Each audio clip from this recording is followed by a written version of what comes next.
Hi, my dear Astro family. Today I'm going to be talking to you about a quite a unique phenomenon actually, because we're going to have loads of energies going in the sign of Aquarius in the month of February 2024. So I wanted to break it down for you.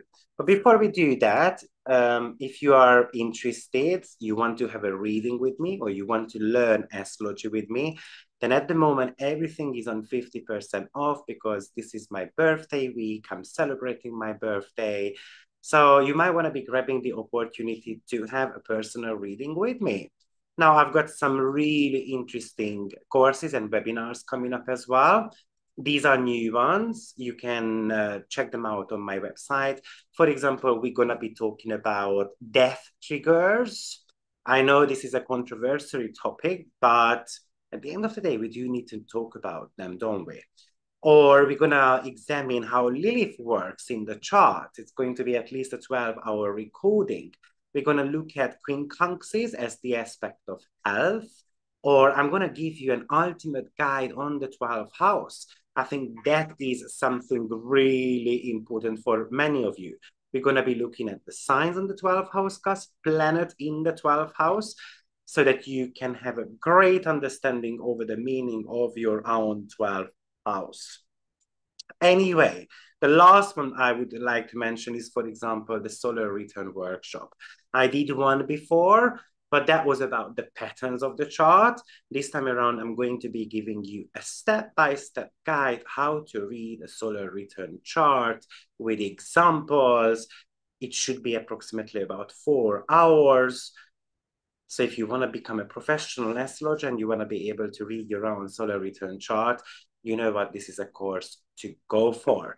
Let's get going. I mean, we've got some really cool stuff going on in the sky at the moment. It could be really heavy, as well as it could be really rewarding. It depends on how you play with this planetary energy. So we've got 4 planets changing sign in the sign of in the month of February. So we're going to have Mercury going into the sign of Aquarius. We're going to have Mars going into the sign of Aquarius. We're going to have Venus going into the sign of Aquarius. And on top of that, of course, the sun is going to be changing sign as well. And it's going to be moving into the sign of Pisces. Now, of course, we're going to have Pluto already. We had the Pluto and the Sun conjunction on the 21st of January. So you can see that we're going to have quite a huge planetary alignment going on in the sign of Aquarius. Now, the very first stop is the 5th of February when Mercury goes into this sign, and then straight away it will conjunct Pluto. Oh, actually, it is happening on my solar return. My solar return this year is on the 5th of February, and Mercury and Pluto are in conjunction. So surely this is a big one. It's going to be happening on 0 degree of Aquarius as well. So that would represent some new starts. Mercury actually is in the 11th sign in my natal chart. So something to do with community, long-term goals, as well as maybe payments. But Mercury rules 2 departments in my chart. That's the 7th and the 4th house. So maybe I'm going to be settling down, but I'm going to be changing my perspective over traveling around all the time. And then maybe I want to be settling down somewhere nice. Or secondarily, maybe I'm going to be meeting someone on social media, and then it's going to start a relationship. I will let you know during the year how that plays out. But you know what? Let me bring a relationship, no problem, because probably that's going to make me settle down as well. Then Mercury, by the way, will be moving into the sign of Pisces on the 23rd of February. So it's going to be a shorter period of time. Mercury is extremely fast at the moment. But then we've got the new moon on the 10th of February, which I'm going to be preparing a video about. The Mars moving into the sign of Aquarius on the 13th, Venus on the 17th. So all of these planets are going to be meeting Pluto on 0 degree of Aquarius. So this is basically the start of the Aquarian Plutonian themes. February is going to show you what the next 2 decades will be about for you, meaning that there is going to be a subtle reveal, most likely, of what challenges or themes or positive matters you could be dealing with. And I also would like to mention that we're going to have a Venus and Mars conjunction in the sign of Aquarius as well. And that is going to be taking place on the 22nd of February on 7 degree of Aquarius.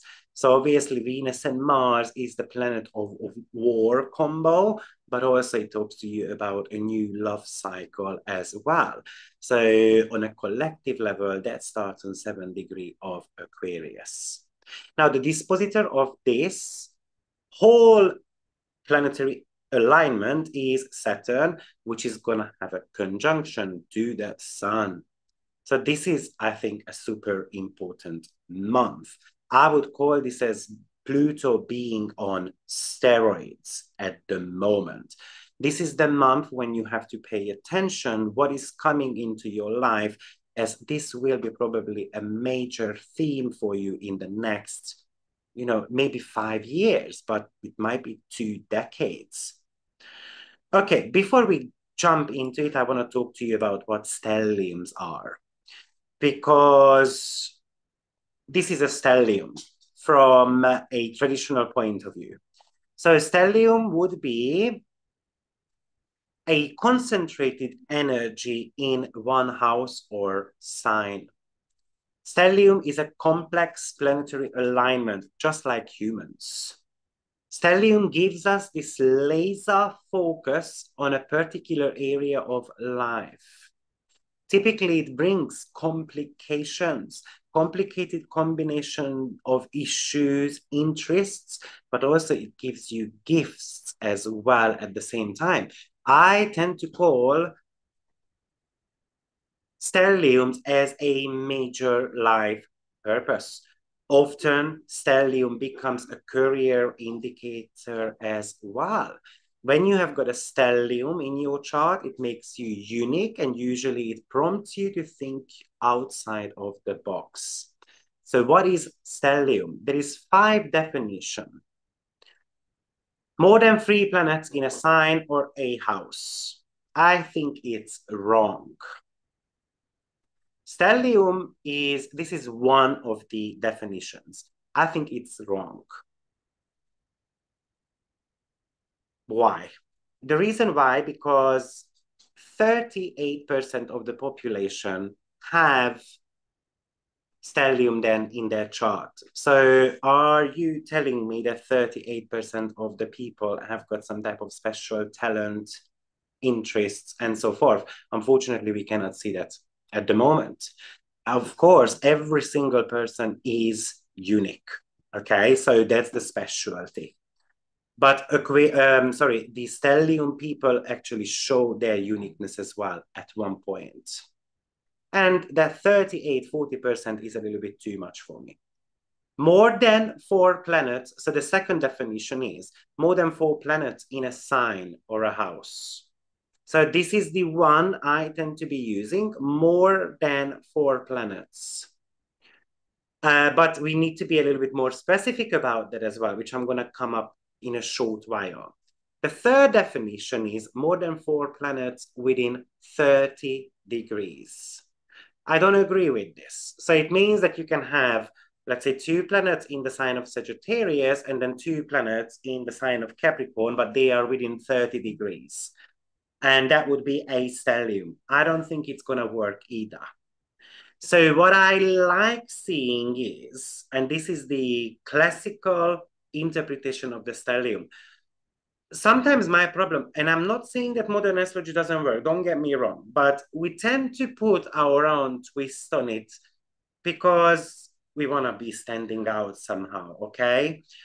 And, if you have got a classical stellium in a classical way, then only about 4 to 14% of the population would have that, which is a little bit more realistic to me than the 38 to 48%.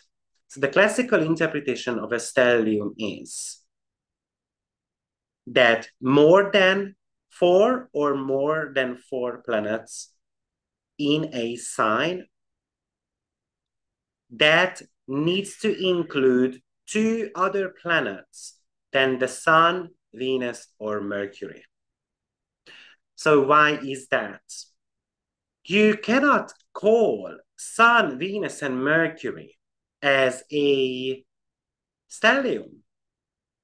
The reason why, because Mercury never goes more than 29 degrees away from the Sun, meaning that at least 60% of the times, Mercury, 40% of the times, Mercury will be in the same sign as the Sun. And Venus never goes more than 49 degrees away from the Sun. So the chances there are approximately about 25% too. So therefore, that's where the stellium, from that modern perspective, three or more than three planets, would kind of talk to us about at least 38% of the population would have a stellium. So a stellium would be, for example, if you have got Sun and Venus, and then maybe Jupiter and Saturn. That could be a stellium. Or you have got Sun, Venus, and Mars and Saturn, for example. Those would be a stellium. So hopefully that makes sense, how I tend to be calling, or how do I determine what stellium actually is. Two kinds of stellium. We've got one by sign, one by house. I tend to be focusing a little bit more on the signs, of course, because I use whole sign house system. So in the case, obviously, they are going to be always in the same energy. So to summarize very briefly on the qualities of stellium, this is about sense of mission. We tend to be very passionate about that area of life. Typically, we want to make sense of that area of life as well. Maybe we put too many eggs in one basket in regards to that area as well. So too much focus, or we tend to be ignoring that area of life, and we tend to be living the opposite sign. So if you have got a stellium, for example, in the sign of Sagittarius, you might be acting way too much as a Gemini person. When things go wrong, you might feel devastated. So that could be a stellium feeling. People with stelliums are more vulnerable.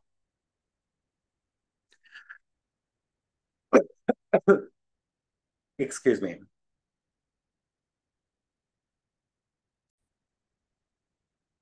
This video has been recorded after my operation, and coughing is a little bit painful. So that's why I have to do it very slowly, because when I'm coughing, then my belly is actually hurting a little bit. Otherwise, I'm brilliant. I'm feeling really well. So no worries. As you can see, I can talk. But yeah, so that would be the whole idea here. Okay, so we're gonna have this stellium. Now, some factors you might want to consider when analyzing a stellium. The stronger the planets are, the more felt the stellium is. What does the strong strength of the planet means? So for example, if you have got planets in detriment or fall within that basket, or they are around angles, if the planets are really far away from each other, you might not be feeling that as strongly, so they need to be as close as possible. Stelliums are more felt, in my opinion, when they are in the same sign and the house. When stellium also happens in include an angle or the sun, typically that's stronger as well. If it includes an outer planet, then it shows some karmic indications in regards to that area of life.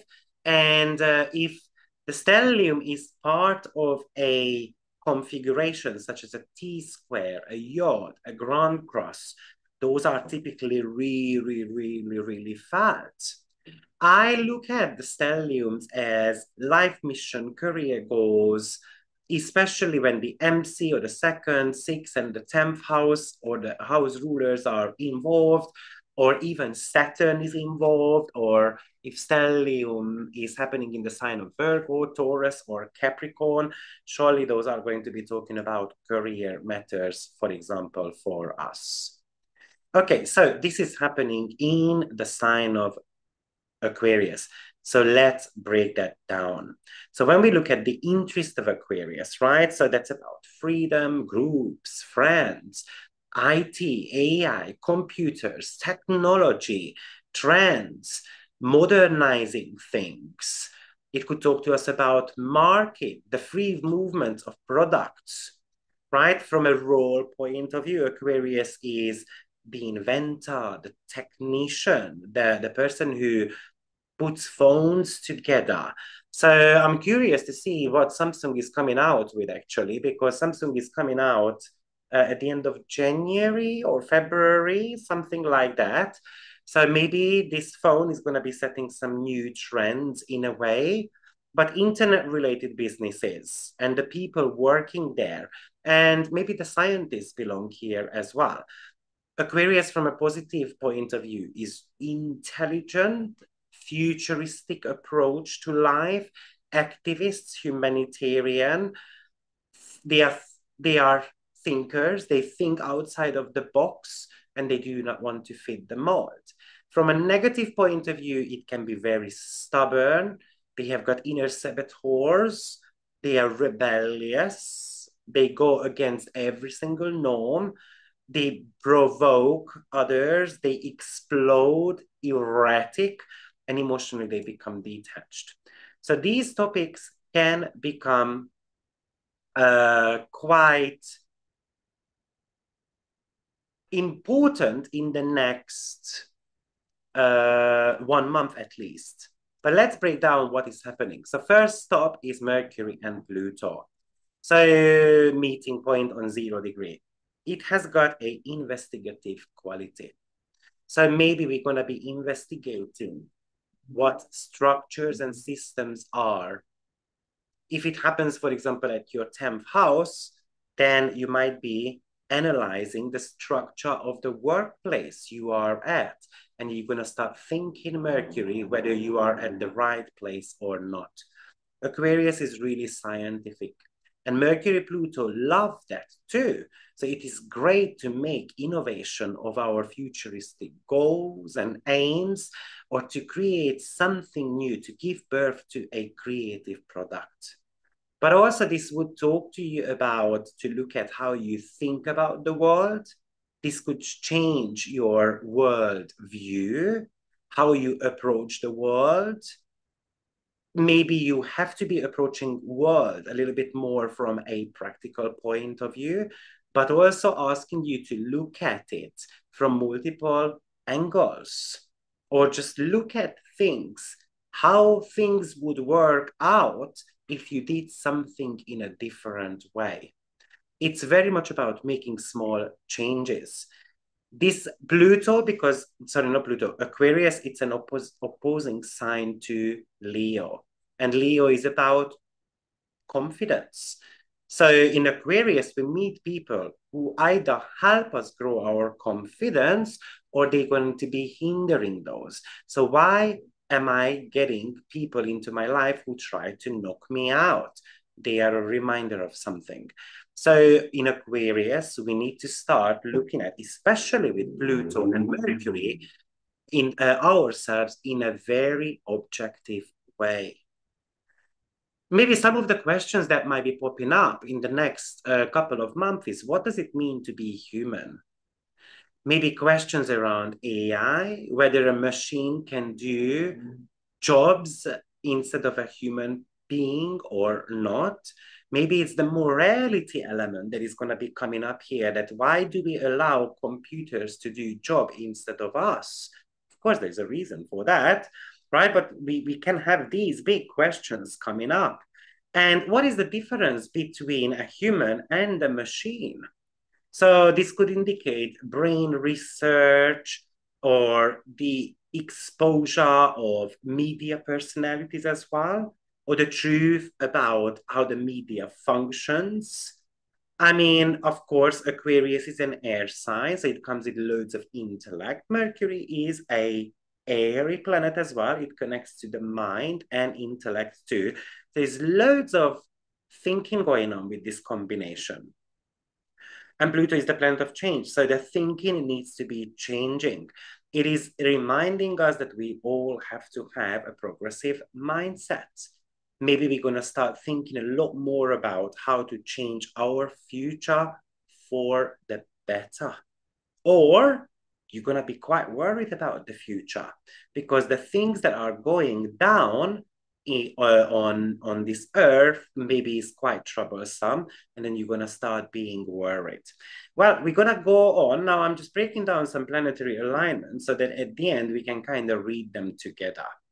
Now, remember that from a traditional point of view, Mercury is quite neutral in the sign of Aquarius. I tend to believe that actually Mercury does really well here. Even though sometimes I do not agree with the modern astrology, as you might see that.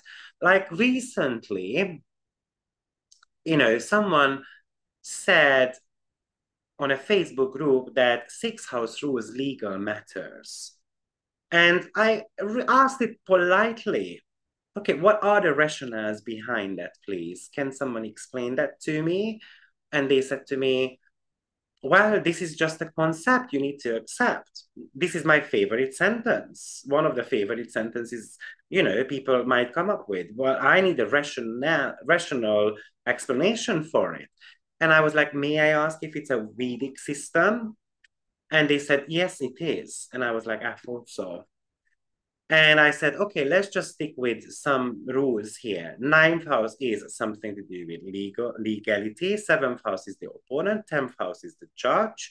First house is obviously us, and the lawyer is the second house. And then we all said, I am not sure how the sixth house come into the picture.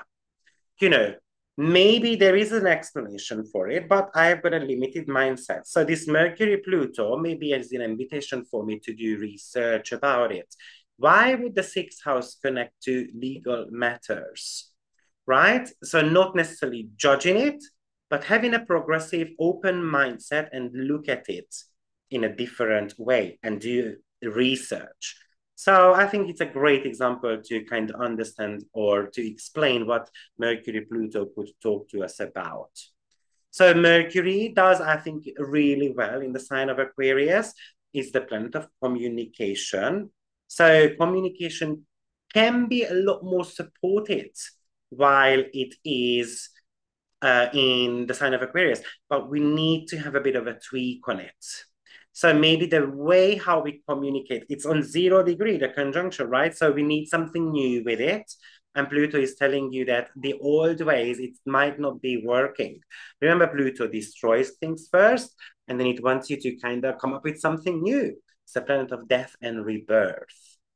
Okay, so of course, Mercury in Aquarius is extremely good for socializing. So change your perspective over how you socialize with others.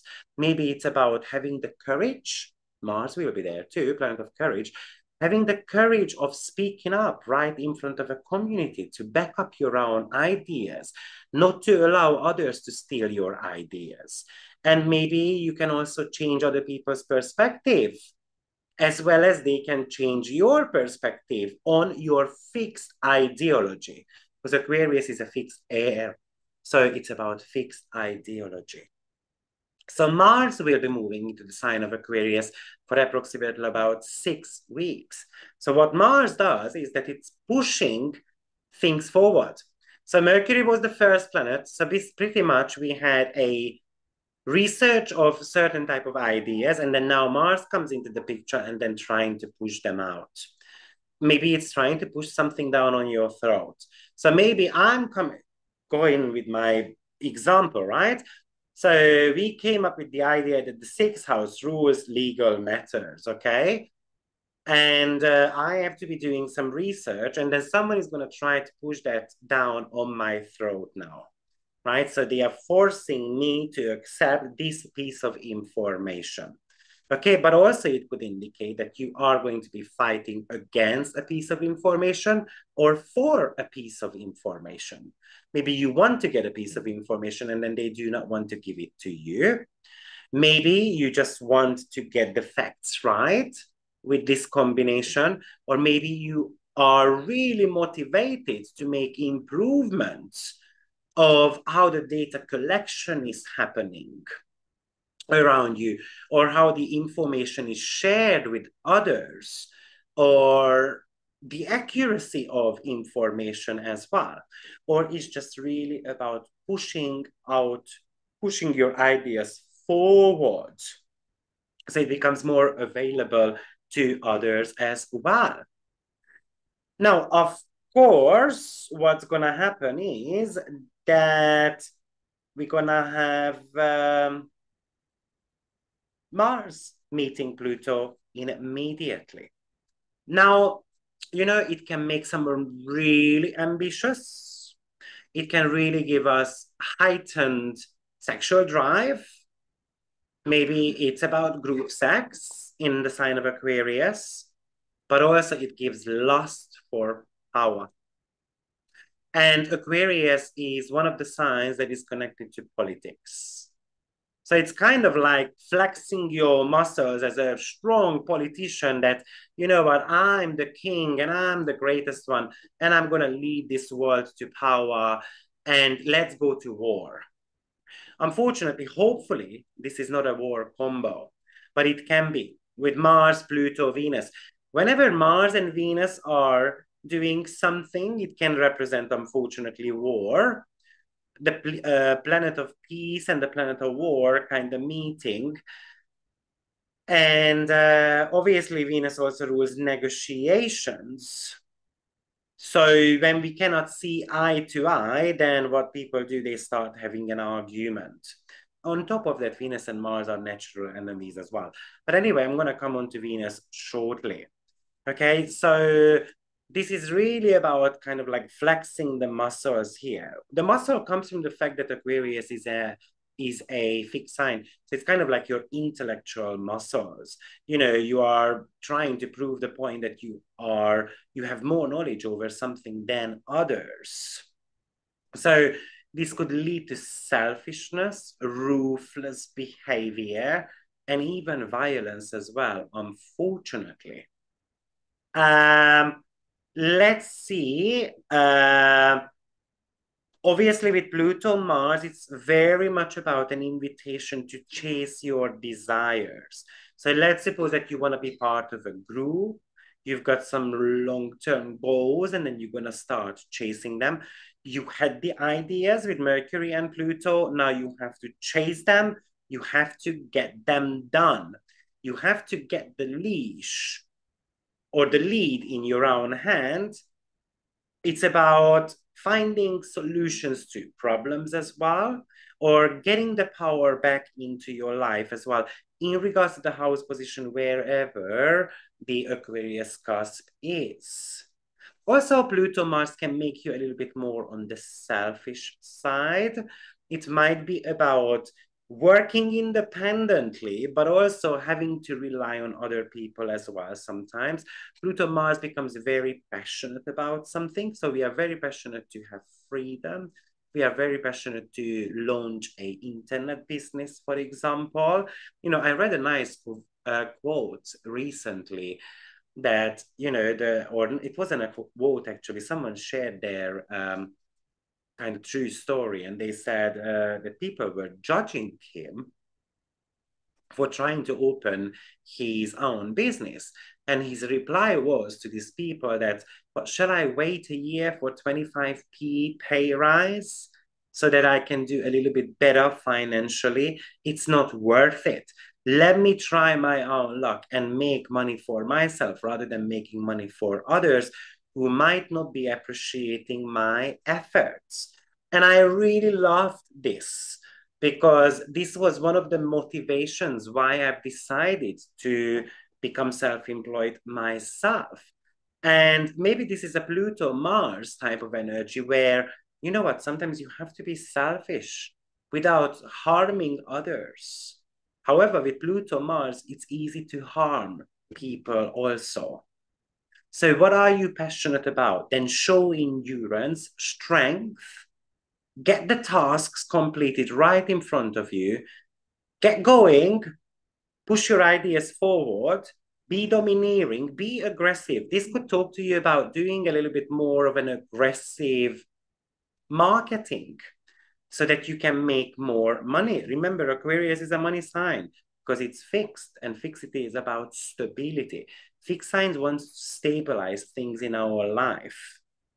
So there is an excitement here with that too. I mean, listen, Pluto Mars, it's really intense. It forces the changes upon us too. But it makes us very passionate, very competitive. It's kind of rolling up the sleeve, ready to get or go into a battle. And we can become obsessed about winning as well. Pluto Mars typically comes with drama. Surely we're going to see power struggles in the world. As I said, people are going to be flexing their muscles. They're going to try to show who has got the upper hand. So we can expect things like, you know, yeah, but my army is bigger than yours. You know, it's kind of like two cocky men talking about who has got bigger chest, right? Or who can lift higher weights. Lifting higher weight does not mean that you are physically stronger, because there is a strategy there as well, which is important. And strategy comes from Mars as well as the fixed sign too. It might be that you are fighting for a humanitarian cause, okay? And because Venus will be there, Venus is really about wanting to share the power. It's just Mars is not necessarily interested in that power sharing element either. However, Mars likes choosing to help others or to be an advocate on behalf of others as well. So there is an element of that.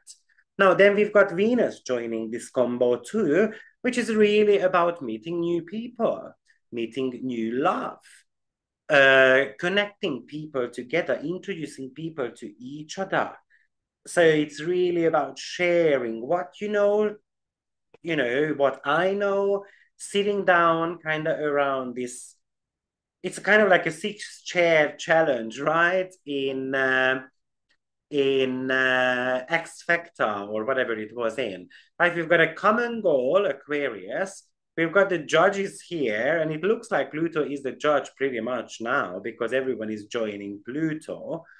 And then, we all know that there is going to be one winner, Mars, but sometimes we have to get together and support each other if we want to progress further. So with Venus and Pluto, this is really about maybe a passionate love story, being passionate about money, wanting to make more money as well. But I think what's important here is that Venus and Mars are going to be making this conjunction. And this is really about the desire to have more of an intimate relationship. It can talk to us about sexual satisfaction or a meeting between two parties, and whether that meeting is satisfactory or not. This could talk to you about a primal urge to reproduce something. Sometimes it's more of the aggressive side, and sometimes it's more of the just in a comfortable way, depending on which planet is a bit stronger. I would say Mars has got the upper hand in this combo, on one hand, just because of having Pluto there as well. And unfortunately, as I mentioned, this could lead to an element of war as well. Now, we've got some dates we might want to look up. So, for example, Mars conjunction to Pluto, the last time happened in March 3rd, 2022. And then the Venus conjunct Mars happened March 6, 2022. And I find it interesting that around those times, UK issued new round of targeted sanctions against Russia. And I find it interesting that now when this Aquarian energy started, basically UK is talking about a possible war with Russia. They are preparing themselves to be attacked. Do they know something? Are they planning something? You know, I'm a little bit worried, to be frank, but we will see. And we're gonna have, by the way, we've got the Saturn and the Sun conjunction happening also. I mean, that's the dispositor of this combination as well, which is the limitation of the future, the limited healthcare, for example. Obviously, we are meant to be having a closure, but obviously we are the limitations. What we've got is spotlighted here. I'm going to be making another video on this because we're going to have a Mercury, Sun, Saturn triple conjunction also happening on the 28th of February. It's going to be happening on 9 degrees of Pisces. So I'm going to make another video about that because probably that's going to be quite prominent. Also, it's not that, it's not that common that we've got triple conjunctions happening on the sky. So definitely we have to be looking at that. So what I'm expecting is that probably it's going to be some alliances that start breaking off, which disagreement, for example, between countries. Maybe there's going to be some negotiations. One country is coming up with an idea, the other one does not agree with it. They might not be able to find the middle ground and so forth. And then it might lead to some bloody situations, not necessarily just as in, a war, but maybe just some fight over certain type of things. Obviously, with Venus Pluto conjunction as well, the connections what we've got can intensify. The connections can become all consuming. Maybe Pluto, which is about kind of like trying to compel you, trying to convince you. That's the right word. Yes, I'm looking for.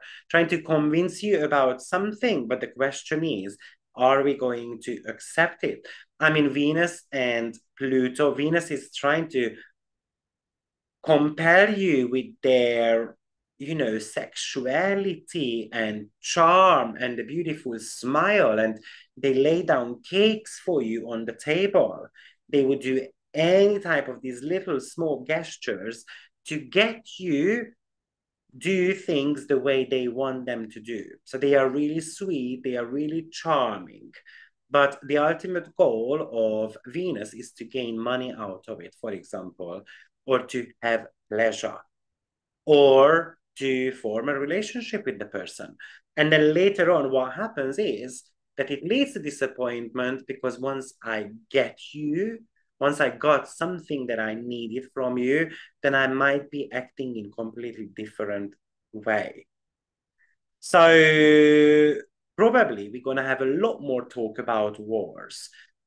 Maybe a start of a new war. Maybe just the news are going to be really scary and disturbing. Maybe we're just going to be more worried about where do these things lead. But anyway, this England is talking about war with Russia for me is a bit a funny one. What do you think? Why that is happening at the moment? Well, guys, on a personal level, maybe this is telling you to look at who your friends are. Maybe you want to be considering being part of a group. Maybe the group is actually holding you back of gaining your own perspective in life. Maybe you can associate yourself with groups. Maybe you cannot with the group values. So whether I want to stay or to go could be a question here. Maybe it's about staying true to who you are and having more of an authentic approach to life. And maybe it tells you to seek for advice. The 11th sign is the advisory people, right? We've got friends in our lives because they are giving us truth, honest, brutal advice if they have to. Maybe it's about a initiation to save the planet somehow or to do something humanitarian. It's about becoming a little bit more visionary. So some of the questions I would ask on a personal level: what is your relationship with your friends like? What are your long-term goals? Can you lose up with your friends a little bit? Can you be silly? Can you be playful? Do you want to be a part of a group? Do you want to be a part of my group? Then you might want to sign up, for example, for my membership zone, right? Do you hang around on the internet way too much? Do you help others in a group too much, not enough, and you want to be participating, for example? Recently, I'm just going to give you an example. On my Horari page, someone who has never answered any of the questions, of course, I can look at that. There is a question, and then the person gave a yes or a no. And I said, you've never answered any of the questions before, and now you just give a yes or a no in a study group without any type of explanation. And I was like, can you break down your rationale behind that yes or no? And then the answer was, I help as much as I can. Okay, a yes and a no is not a help for me, right? So what does help actually mean? That could be a question as well. So this is my breakdown of pretty much February. As I said, we're going to have the new moon there, but I'm going to be making a separate video about that. So watch out because it's going to be posted in a couple of days. Thank you, everyone, and see you soon. Check out my promotion, 50% off on everything. Have a good one. Bye-bye.